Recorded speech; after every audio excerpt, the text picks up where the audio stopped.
Bueno, con Percio Maldonado uno es siempre grato conversar. A mí me gusta porque me da noticias, entonces a partir de ahí las cosas van bien. Además porque son conversaciones muy afables y muy cordiales de una gente que uno le tiene mucho cariño. Así es que por eso es que, como dicen los políticos, es ganar, ganar. Saludos, Percio. Héctor, siempre es grato hablar contigo, ¿no? Mira, bueno, Y reiterarte mi cariño y mi aprecio de siempre. gracias, gracias, igual, yo lo Como sé. decía un amigo, contigo amo el sur. Sí. ¿Eh? Mira, Percio, ¿qué, qué, qué tan trabajo le está dando a ustedes y el esfuerzo para hacer los documentales? Y bueno, ¿cuál es la impronta que quieren dejar? ¿Cuál es el aporte que quieren dejar con estos documentales? Bueno, me toma por el último documental que hicimos. Sí. Bueno, la historia de esto es lo siguiente. Nosotros, cuando cumplimos 40 años, los muchachos un día me comienzan a preguntar cosas allá sobre el origen del periódico, quiénes era la gente, me piden nombres, pero yo la verdad es que no tenía muy claro lo que ellos querían hacer. Le daba datos que me pedían que yo tenía, o le decía, mire, vayan a fulano y fulano le dé ese dato. Pero en la medida que fue avanzando y se fue acercando la fecha del aniversario, yo le pregunto, pero ¿qué es lo que ustedes quieren hacer? No, que queremos hacer un documental. Y entonces lo intentamos con un equipo que había allá, pero me di cuenta que no fluía el asunto. Entonces yo le dije, miren, Juan de Lancer está libre ahora y nos puedes ayudar con eso. Le digo, Juan de Lancer es un amigo mío, estuvo con nosotros aquí en el periódico. Llámenlo y díganle que queremos que nos ayude. Entonces siéntate con él y dime lo que necesita.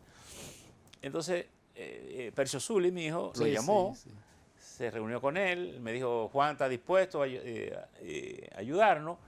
Juan recogió lo que ellos tenían, ya algunas cosas las replanteó, ¿verdad?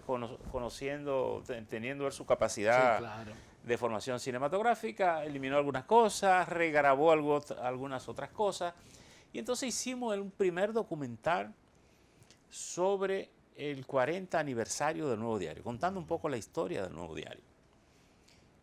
Y bueno, yo siempre tenía la idea de un canal de televisión digital, que ya lo teníamos. Sí, claro. Y hemos tenido y tenemos una programación regular desde 7 de la mañana a 12 de la noche y transmitimos eventos por ahí, por todo. Entonces, yo digo, bueno, vamos a crear un departamento de audiovisuales. Hecho ese primer documental, Enrique Mota, don Tuto Mota, Don Tuto, sí. me lleva un día a don Simón Alfonso Pemberton a mi oficina. El mago. Al mago Pemberton, hacemos una entrevista, él participa, yo participo y todo. En la medida que voy conversando con don Simón, me voy dando cuenta, este hombre tiene un valor que tal vez no lo hemos apreciado del todo, de darle el valor que este hombre merece. Se está poniendo viejo ya, está viejo.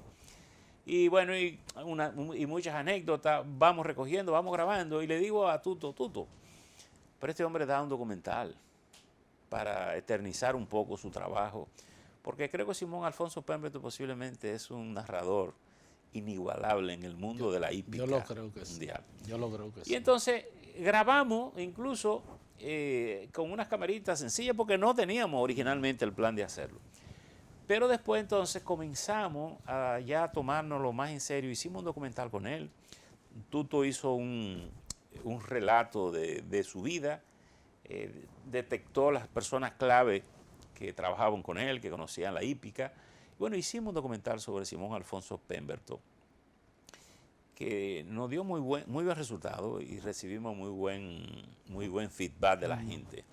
Ese es el segundo documental. Y ahora decidimos hacer uno sobre Trujillo. Pero con otro enfoque. Con un enfoque de una mirada crítica a la dictadura, pero sobre todo a la democracia, presente y futura. Porque yo creo que ya es tiempo de que la clase política dominicana, empresarial y social, asumamos responsabilidades más profundas con esta sociedad, preguntarnos en qué país es que queremos vivir. Y tenemos que hacer cosas importantes. Y creo que la democracia en muchos aspectos ha sido profundamente irresponsable, descuidada.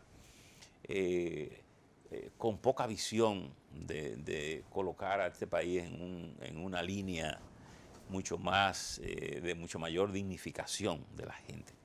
Y entonces lo hicimos un poco en ese enfoque. Y Juan de Lance, definitivamente lo designamos director de ese departamento de audiovisuales. Cuando estábamos en la... bueno, en eso el presidente emite el decreto declarando el Día de la Libertad. Y yo tengo Juan Zuli Bonelli, que es familia de mi mujer, que es el hijo de don Rafa Bonelli, que fue presidente de la República, me llama una noche y me dice, pero mi papá hizo una ley, ¿verdad?, en el Consejo de Estado, él fue presidente del Consejo de Estado. Yo busco el dato y efectivamente está la ley. Y la historia es interesante, porque ajusticiado Trujillo, Balaguer entonces era presidente, hacen una ley de que el 30 de mayo sería día de duelo nacional. Es decir, que si la ley estuviera vigente, todos le tendríamos que rezar a Trujillo el 30. El Consejo de Estado, cuando llega, cambia esa ley, le cambia el espíritu. Entonces lo declara, en vez de duelo, Día de la Libertad, feriado rojo. Viene la revolución, vienen los acontecimientos, vuelve Balaguer al poder en el 66 y en el 67 el Congreso hace una ley estableciendo los días feriados en el calendario e incluyen el 30 de mayo como Día de la Libertad. Acogen el mensaje de la ley, pero le quitan el rojo, lo ponen como día laborable. Por tanto, esa ley quedó un poco muerta ahí, nadie le hacía caso. Como Balaguer estaba vinculado a la dictadura, nadie reivindicó el ajusticiamiento como un acto válido de la democracia. Vinieron los gobiernos sucesivos, vino el PRD, vino el PLD y nadie hizo eso. Me llamó la atención que el presidente entonces hiciera esta reivindicación mediante ese decreto, y un día en una visita de esa que hicimos en Palacio, conversando con los medios, yo le digo, mire, quiero felicitarlo por ese tema del asunto. Y me dijo, sí, vamos a hablar de eso ahora. Y yo se lo pregunté en un asunto. Y la verdad que te confieso que él lo explicó, pero como que nadie le hizo mucho caso a su motivación. Y ese día, nosotros le habíamos solicitado, o los muchachos me hicieron firmar una carta solicitándole una entrevista para que él tuviera una intervención sobre el 40 aniversario del Nuevo Diario, que lo habíamos hecho con el presidente Hipólito Mejía y con el presidente Leonel Fernández. Y cuando se estaba acercando, me dice, mire, el presidente no ha respondido. Y yo le dije, miren, vámonos con lo que tenemos, porque no tenemos el tiempo. Entonces ese día el presidente, cuando terminamos la reunión, me hace señas y me dice, mira, yo tengo un asunto pendiente con ustedes que no he podido porque no tenía tiempo, pero lo vamos a coordinar con Milagro, que yo la verdad que me lo tomé ese día casi como un gesto de cortesía de su parte, como para no dejar en blanco el asunto. Pero una noche, como a las 11 de la noche, estoy yo escribiendo ahí el editorial y entonces me escribe Milagro Germán, que era la vocera en ese momento, y me dice, mira, el presidente fijó para el martes a las 7 de la noche la entrevista con ustedes. En ese mismo momento yo me pongo a pensar, bueno, ¿qué podemos hacer con el presidente que sea más trascendente que si los precios, que si la inflación, que si esto, que si el COVID, que si... Y entonces me pongo a escribir, y entre las cosas que escribo es el día del 30 de mayo, el Día de la Libertad. Oh, yeah. Puse esos temas y después agregué los otros temas. Al día siguiente llegué al periódico, me reuní con los muchachos y le dije, mire, el presidente fijó para el martes 7 de la noche, escribí esto, revisen ustedes y díganme lo que ustedes entienden que le debemos poner o quitar. Díganme el tiempo que ustedes creen que debemos ocuparle al presidente. Llegamos a la situación que no fuera más de una hora. Y entonces cuando llegamos ese día, yo le dije, presidente, tengo la intención de hacer un documental con el tema del Día de la Libertad y queremos que la primera parte de esta conversación que vamos a tener con usted lo dediquemos a hacerle un par de preguntas sobre esto, que lo vamos a usar como material en el documental. Por tanto, esa parte no la habíamos revelado. Claro, aunque ustedes sí transmitieron otra parte de una entrevista. Sí, nosotros transmitimos la parte noticiosa. Incluso él mismo esa noche nos preguntó que cuándo iba a salir, porque él tenía interés de tocar el tema de autorizar las importaciones por los precios. Y ese fue el título principal de nosotros, el tema de los precios, y publicamos la otra parte. Pero esa parte de las intervenciones que él hace, cuando él aparece en la silla donde él está, esa fue parte de esa conversación que habíamos tenido. Ok. Y después una segunda parte que aprovechamos, que fue su intervención el 30 de mayo del año pasado, porque era algo histórico, era por primera vez un presidente constitucional iba a conmemorar la fecha del ajusticiamiento como un acto válido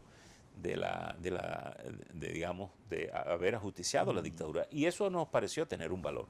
Pero hemos querido, y yo creo que en gran medida el documental ha servido para eso, proyectar las deficiencias de la sociedad dominicana para superarla y dejar de quejarnos de la dictadura. Yo creo que llegó el tiempo de dejarnos de quejar a la dictadura, mirar esa dictadura, mirar lo que aportó, reprochar lo que dejó, evitar que se repitan situaciones. Por eso es Trujillo después de Trujillo. Por eso Trujillo después de Trujillo. Es decir, ¿qué queda después de Trujillo? El autoritarismo, ese sentido, ese espíritu trujillista con que todos andamos arriba de que queremos atropellar a todos y que todo por la fuerza.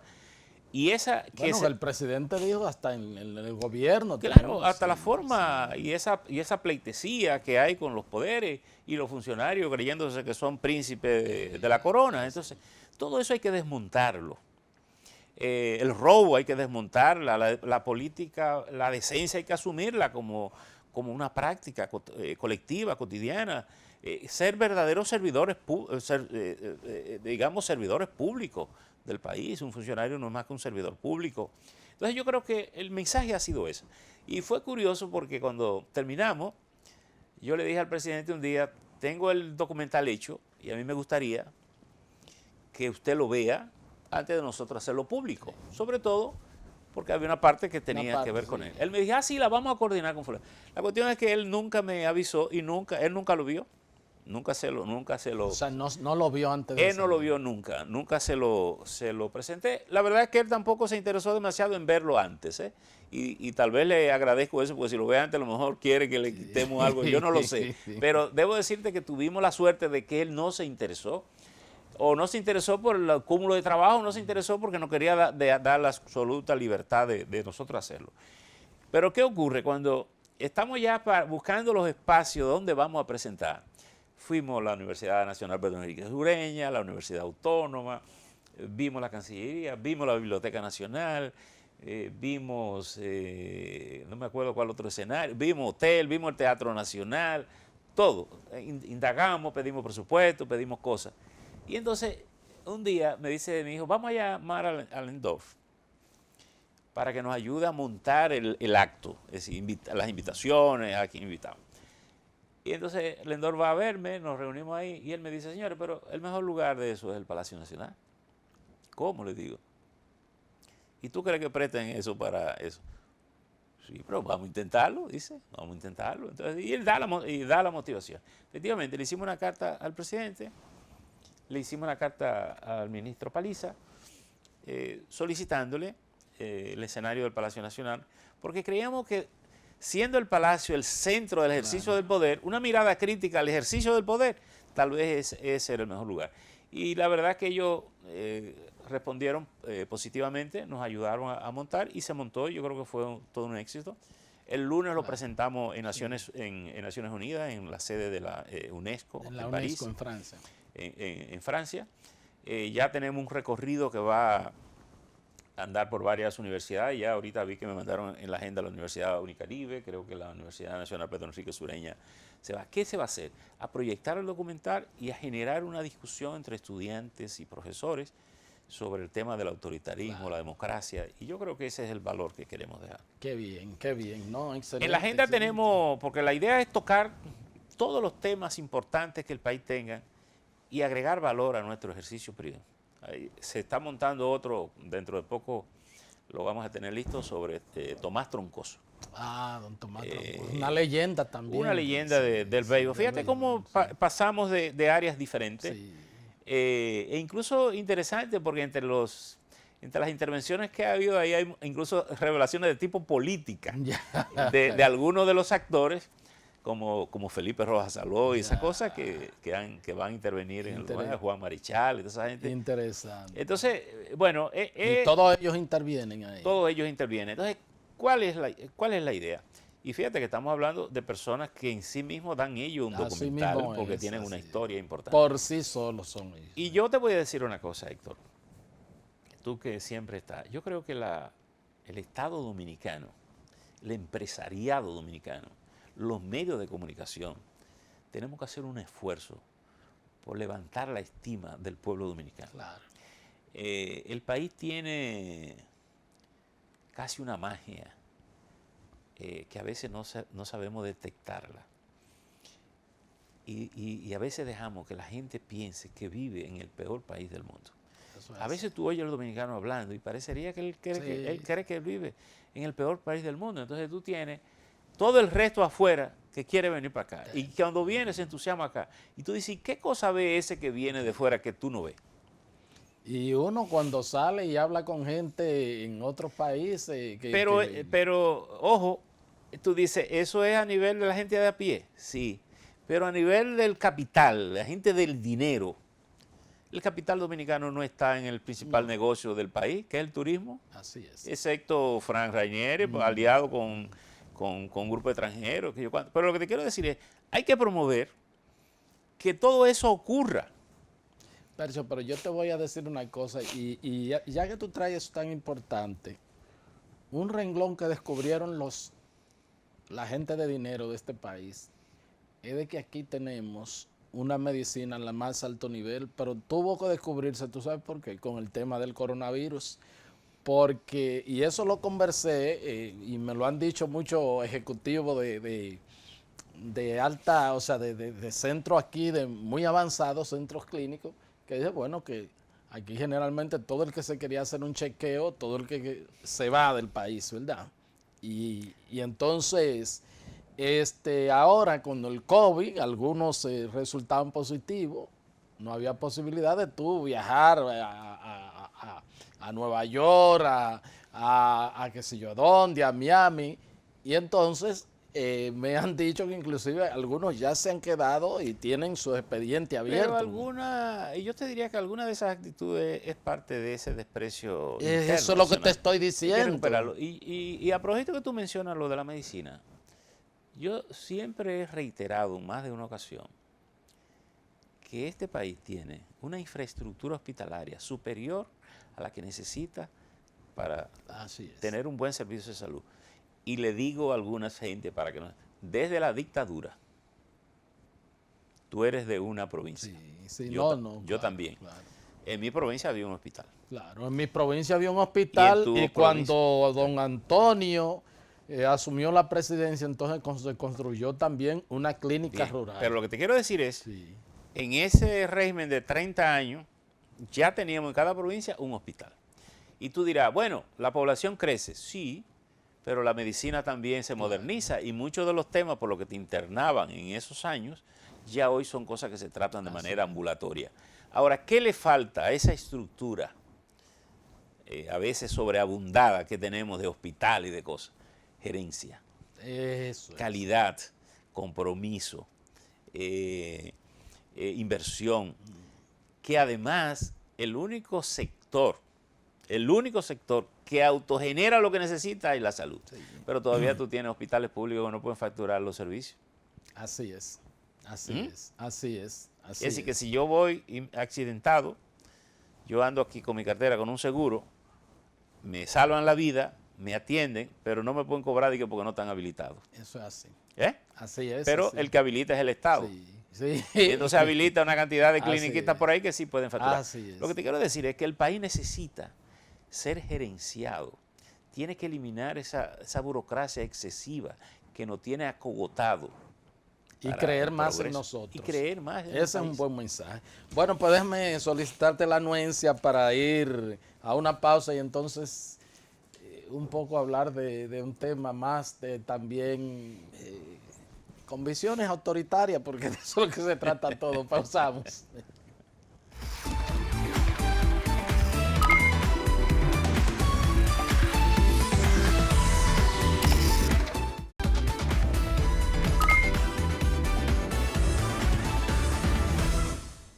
Bien, continuamos aquí con esta entrevista con Percio Maldonado, Que a propósito, Percio, ¿cómo va la candidatura tuya para el Comité Olímpico? Porque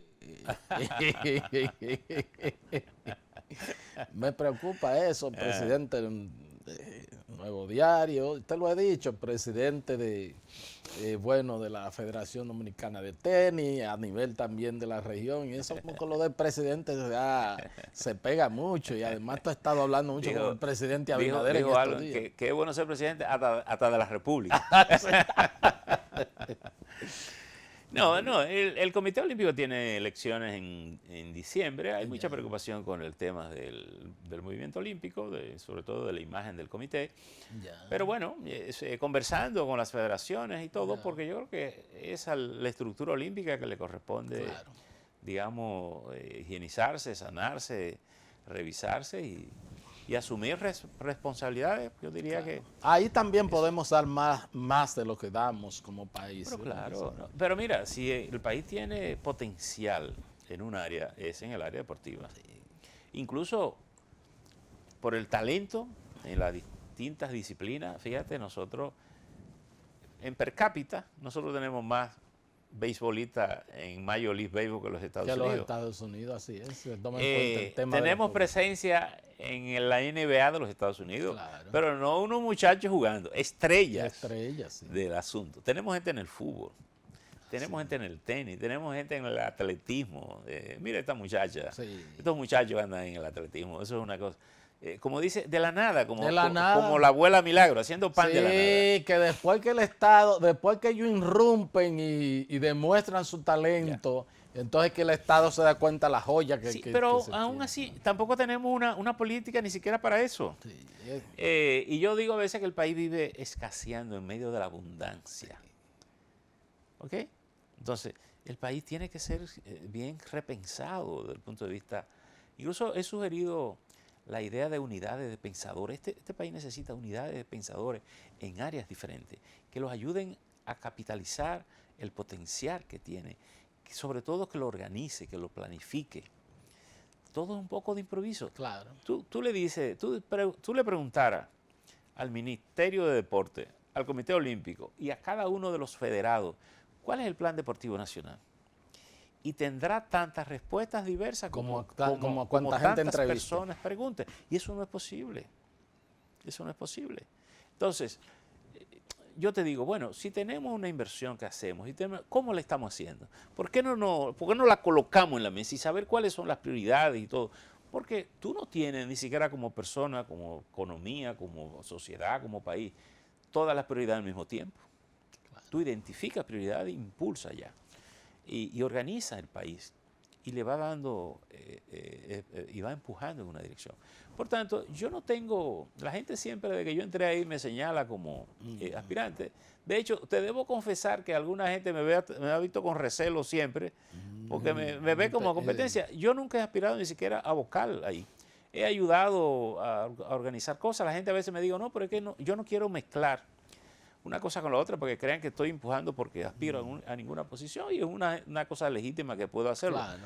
Pero no he querido, he estado ocupado en montones de otras cosas, voy. A veces veo que da hasta trabajo ayudarlo, porque entonces todo el mundo reacciona como que, bueno, si acepto lo que tú dices porque entonces te ayudo a promoverte. Entonces es una miseria un poco con la que no me gusta bregar. A veces pienso que quizás, así como mucha gente puede aspirarme, hay mucha gente que no me quiere ver ahí. Claro. Porque no quiere cambiar eso. Claro. Y le tiene un poco de miedo al orden y a la disciplina. Al orden. Mira, Percio, bueno, pues en otro orden, hemos conversado por teléfono y bueno, hablando con el proyecto de ley que se ha aprobado en el Senado de la República ahí, entre la gente de la Fuerza del Pueblo y el PRM, con para el asunto de protección de la intimidad, de la dignidad y la intimidad. El honor, la intimidad y el buen nombre. Y el buen nombre, sí. Cosa que yo creo que tú y yo que tenemos mucho tiempo haciendo esto, sin tener una ley siempre, o sea, sin que nadie nos lo diga, aunque haya legislación, pues sabemos que esas son cosas que se respetan. Ahora, más allá de lo que esto ha creado, lo que me llama la atención y lo que me preocupa es el tema como que los políticos siempre viven pendientes de ver cómo cierran situaciones en torno a la libertad de expresión y al derecho a la información de la gente. Y te lo digo porque aunque viven diciendo y hasta pidiendo respeto a la Constitución y todo, en el 18 la ley de partidos políticos, por ahí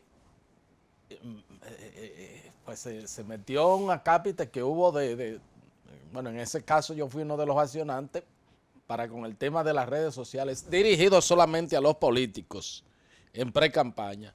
Pero en la ley electoral también del 2019, una ya para los candidatos, específico para ellos. Y entonces en el 2022, esta sobre todo que a ellos un poco como que lo cubre. O sea, cuál es? La verdad que a veces no sé ni cómo hacer la pregunta. ¿Qué es el temor tan grande que tiene el político y sobre todo cuando está en el ejercicio gubernamental, en el Congreso? Ese recelo más allá de como de cubrir cosas. Eso es parte de lo que decíamos anteriormente, de ese mismo Trujillo después de Trujillo. Bueno, y qué bien, yo creo que tú tienes un enfoque, tú tienes unos temores, tú estás pasando unos temores que van por el camino correcto. Mira, yo creo que la democracia dominicana tiene un problema, la clase política dominicana tiene un problema, que ha asumido la democracia, pero no le gusta la libertad, le temen a la libertad. Y a veces la manejan y quieren confundir, porque parecería que a veces es contra los periodistas, pero el derecho a la libre expresión no es de los periodistas, es de la condición humana, de cada ciudadano.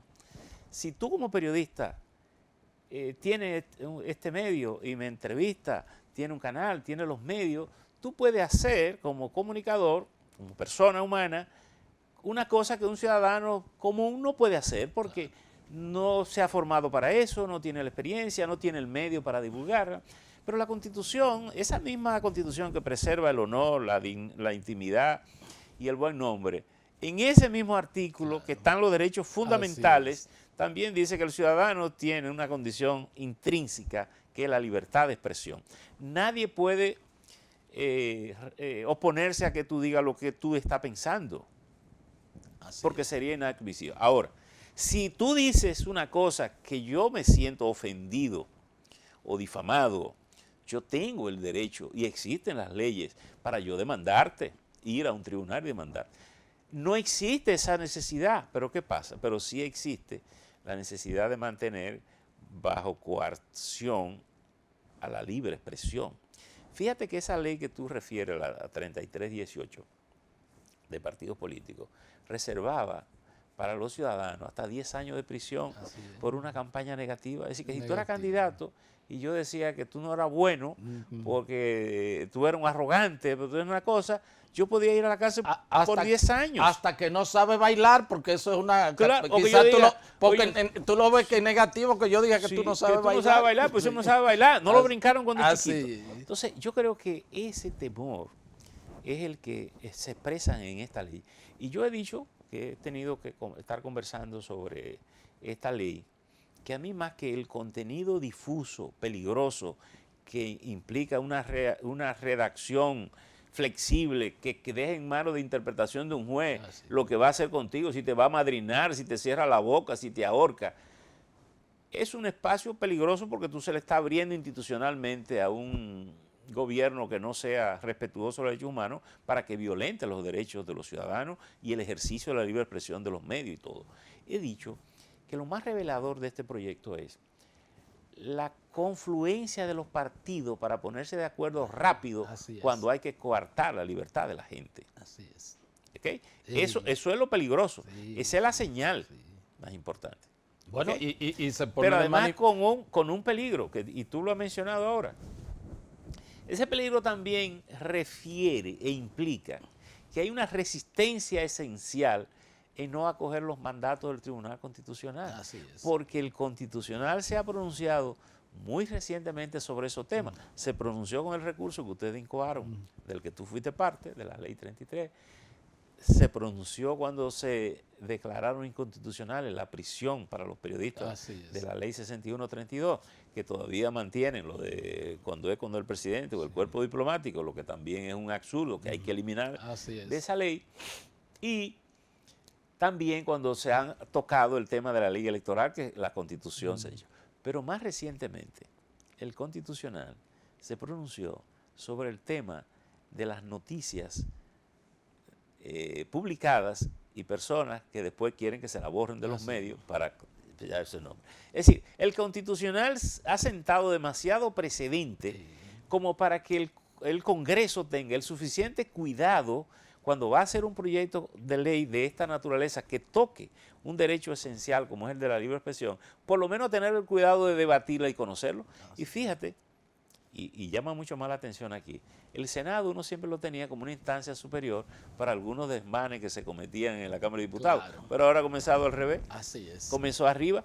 No consultaron, no llamaron vista pública, no averiguaron con nadie, no preguntaron. Tuvieron 4 reuniones y le dieron para allá con todo el pie. Pero ya, entonces ellos ahora parecería que revisando, bueno, escuchando las críticas y revisando las decisiones del Constitucional, se dan cuenta que han metido la pata. Pero ya el asunto está aprobado en 2 leyes. Entonces es un riesgo.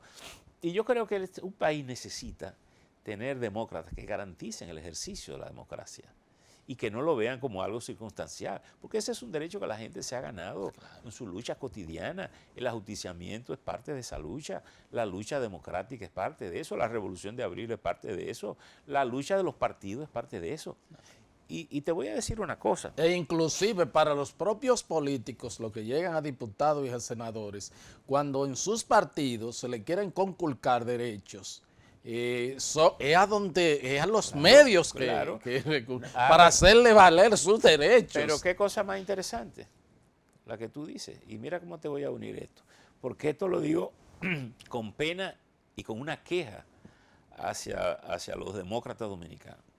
Ocurre que en las políticas públicas de protección a los medios hemos encontrado más comprensión en los gobiernos conservadores que en los gobiernos democráticos.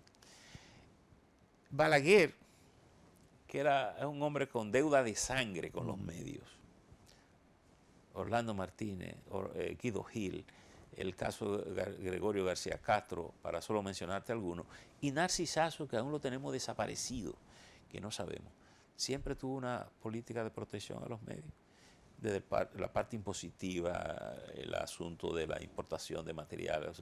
Hoy todos los medios pagamos nuestros impuestos como empresas cualquiera, como si vendiéramos pan y vendiéramos harina.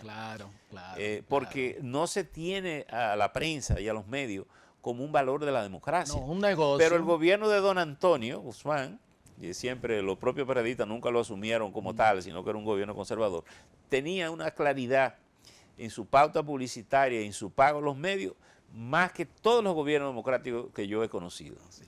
El PLD montó una estructura casi paralela con los medios.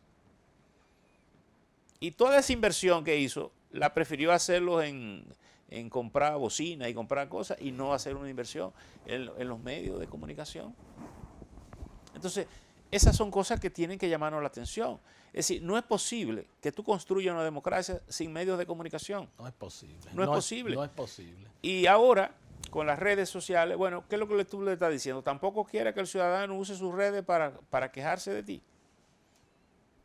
Eso es así. Y es un intento de blindar, de autoblindar, para que no le critiquen sus inconductas. Claro.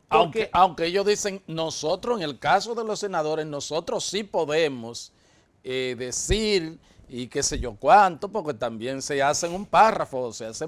Bueno, pero es que también eso es ilógico, porque una ley no puede referir una constitución. Eso lo establece la Constitución. Esa es la inmunidad parlamentaria. Claro que lo Eso no lo pueden ellos poner en una ley. Porque entonces es consustancial con el yo creo que aquí tampoco no podemos tener legisladores que ignoren el contenido esencial de su rol. ¿Cómo es posible que una ley diga que ellos tienen como unidad parlamentaria, porque eso está establecido en la Constitución de la República. Y es consustancial con el cargo de legislador eso. Pero bueno, es un tema así. Y qué bueno que tú mencionas eso, porque se ve mucho esto como un negocio y con todo esto, estos sacudiones que han venido, la pandemia, la crisis económica y todo, lo que tenemos estos programas y lo que tenemos medios y lo que tenemos, o sea, hemos pasado momentos bastante difíciles. Héctor, mira, qué bueno que menciona la pandemia. Porque normalmente los periodistas corren riesgo de perder la vida en la guerra. Claro. Están informando en la guerra. Ahora pierden la vida por los negocios ilícitos del crimen, del narcotráfico, crimen organizado. Pero hacía un siglo que el mundo no tenía problemas colectivos, ricos y pobres, todo el mundo ha tenido el mismo problema. COVID, te muere, no te muere. Recuerdo que una de las primeras víctimas del COVID fue el presidente del Banco Santander de Portugal. Así es. Y una de sus hijas, llorosa a la prensa, le dijo: nosotros somos una familia adinerada y mi padre murió buscando un poco de aire, asfixiado, que no pudo comprar el aire. Entonces, ¿qué pasa? En esas circunstancias, los medios tuvimos que estar al frente, llevando la información cierta a la gente. Aquí y en todas partes del mundo, porque es la misma dinámica. ¿Qué hicieron los países europeos? Primero, porque los medios teníamos que estar activos. Claro. Además, tuvimos que inventar cómo transmitir de manera no convencional, porque de pronto tú no puedes venir aquí, tienes que transmitir desde casa, tienes que ir al hospital, tienes que hacer la rueda. Entonces, pero además teníamos el otro riesgo, tenían las sociedades, las informaciones falsas, que había el riesgo de que tú ponías a correr un mensaje rumor falso o una cosa que no tenía sentido, pero que tú la creías y creías que era útil y la mandaba, y la gente podía estar haciendo lo que no tendrías que hacer en circunstancias como esta. ¿Quiénes salvamos la situación? Los medios de comunicación, la gente que estaba en los medios, pero mucha de esa gente murió también, claro, dándose esa cobertura. Entonces, los medios son un valor estratégico de la democracia, de la seguridad de los ciudadanos. ¿Qué hicieron los países europeos? Bueno, crearon fondos para proteger a sus medios de comunicación. Sin meterse en su línea informativa, como políticas públicas, claro. Metieron fondos para hacerlo, pero metieron fondos incluso para preservar el empleo. Así es. Correcto. Porque tú tienes que proteger los elementos que tú crees que son esenciales en una situación de coyuntura especial. Entonces, los medios, tú no lo puedes ver como algo, no, tú eres una empresa y ganas y pierdes dinero. No, están más allá que eso. Claro. Son un valor de la democracia, son lo que te aseguran informaciones ciertas, son lo que le dicen a los ciudadanos, que le dan a los ciudadanos las orientaciones, son los que protegen la libertad, son los que defienden los abusos del poder. E inclusive he visto en países muy desarrollados que dicen que una de las 4 patas de la democracia son los medios de comunicación, o sea, la prensa en sentido general, por el valor y por lo que pues desempeña. Pero bueno, mira, Percio, el tiempo se ha terminado, pero debo hacerte esta pregunta que siempre a uno se la hacen, lo hacen la oposición, y es con respecto a la constante intervenciones del presidente de la República. Bueno, si el presidente habla mucho con los medios, si se producen muchas declaraciones al día, si esto es positivo, si esto es negativo. Bueno, teníamos a Danilo Medina que no hablaba nada, entonces tenemos un presidente. ¿Qué tú puedes ver, sobre todo en ambos casos? Bueno, ¿cómo te lo digo? Yo creo que cada presidente genera su estilo.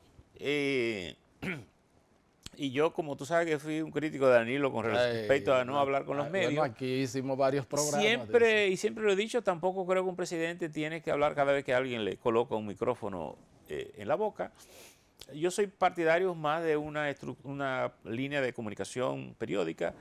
Lo lógico es que un presidente no esté en todos los temas, sino que suponga a sus funcionarios que ejerzan.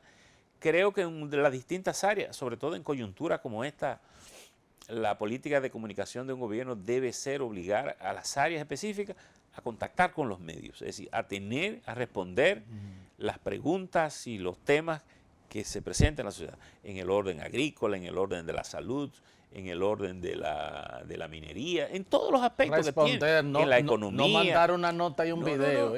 Someterse al escarceo. Porque y creo, eso es poner a los medios que hacer relaciones públicas. Y creo que el presidente también, en mi visión, es que el presidente periódicamente debe someterse también a ese escarceo con la prensa que cubre su fuente. A veces lo hace con los directores, pero más como conversación, pero ya es para responder temas específicos. El presidente interviene mucho a donde va, a donde acude, pero a veces su intervención no es necesariamente lo que un medio quiere oír. Un medio quiere una respuesta a una pregunta. Y ese es un diseño. Incluso en estas circunstancias y en las circunstancias de un país como el de nosotros, que es un país cuyo factor más importante de la economía es el turismo, el presidente debe tener un contacto con la prensa extranjera siempre. Okay. Conversar con la prensa extranjera. Yo, de hecho, he sugerido que el país tiene que tener una agencia nacional de prensa proyectada a que la información surja. El Estado, por ejemplo, el Estado tiene el Canal 4. El Estado debe tener un canal de televisión que se ve en todas partes del mundo, posiblemente en distintos idiomas y todo, porque todos los países importantes lo tienen. Y tú dirás, bueno, nosotros somos un país chiquito. Sí, somos un país chiquito, pero nosotros somos un país que tenemos cobertura por todas partes. Claro, tenemos claro. relación con el turismo, quiere venir aquí. Y el mundo, ¿qué es lo que uno tiene que hacer? Uno es parte ya de un universo. Claro. Tú no tienes que tener 300 millones para ser importante. Tú lo que tienes que tener es una economía importante. Hay montones de gente que está invirtiendo en este país, que viene a invertir, que quiere invertir. Aquí el turismo, yo diría, y yo no soy un especialista en turismo, pero por lo que veo y conociendo buena parte de la geografía nacional, yo te diría, este país no ha aprovechado ni siquiera el 10% del potencial turístico que tiene. Es más, el 10% creo que es una exageración. Yo creo lo mismo. Pero bueno, gracias, Percio. Siempre grato hablar contigo. Igual. Gracias a ustedes por haber estado con nosotros y será pues hasta otra entrega de su programa de Agenda. Hasta entonces.